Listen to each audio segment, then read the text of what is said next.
good afternoon. We would like to conduct an interview regarding your experience of being a retired police officer. But before that, can we have some of your personal background? I'm retired senior police officer for Douglas Amores, serving as in Philippine National Police for 30 years. I'm also a graduate of Bachelor of Science in Criminology at Cebu Roosevelt Memorial College. I entered in the police service March 1, 1987. Do I have your consent in conducting this interview, sir?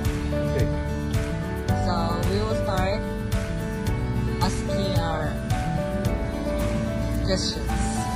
So how did you first decide to become a police officer, and what was your initial experience, sir?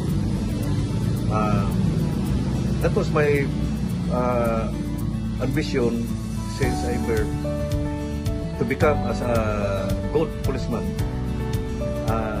When I joined in the police at first day of my experience in the police organization, especially in the training center, very hard and difficult, and several activities inside the training center.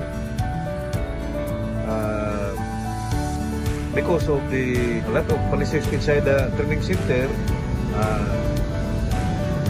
for the purpose to reform your civilian life to become as a uniform personnel. So inside the training center, you cannot easily move like outside when you are in civilian, you can do that or anything, but inside the training center is limited because of the policies.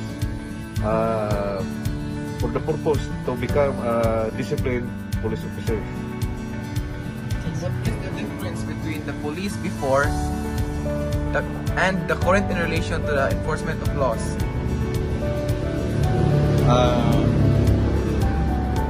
Before, the old police organization is very, in my experience, we encountered several problems. Like example, in responding of emergencies, like to respond the kanang pagkuan nato sa mga kriminalidad, pag-responde usay maglisod may kay niatong na panahon kulang mig sakinan, kulang mi og mga gasolina, personnel. Unlike sa pagkakaroon, ang gobyerno nabudgetan yun og dako ang Philippine National Police, mao na nga ang usa ka unit maka-easy na o mobilize kay tungod sa nanay mga vehicles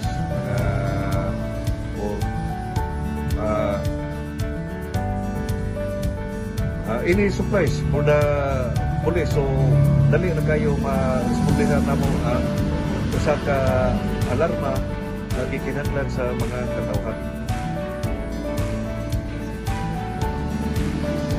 Question, sir, is what is the best method or most effective policy in combating criminals?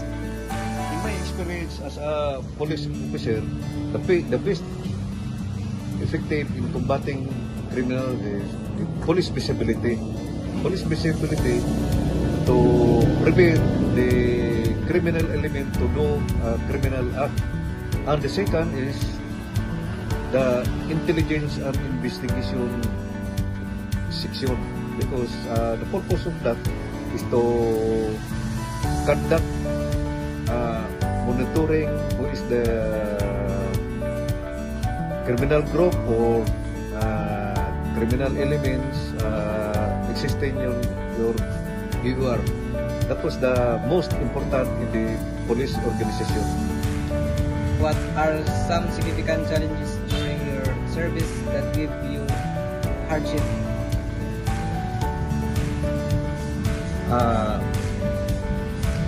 Before the old police organization, mostly the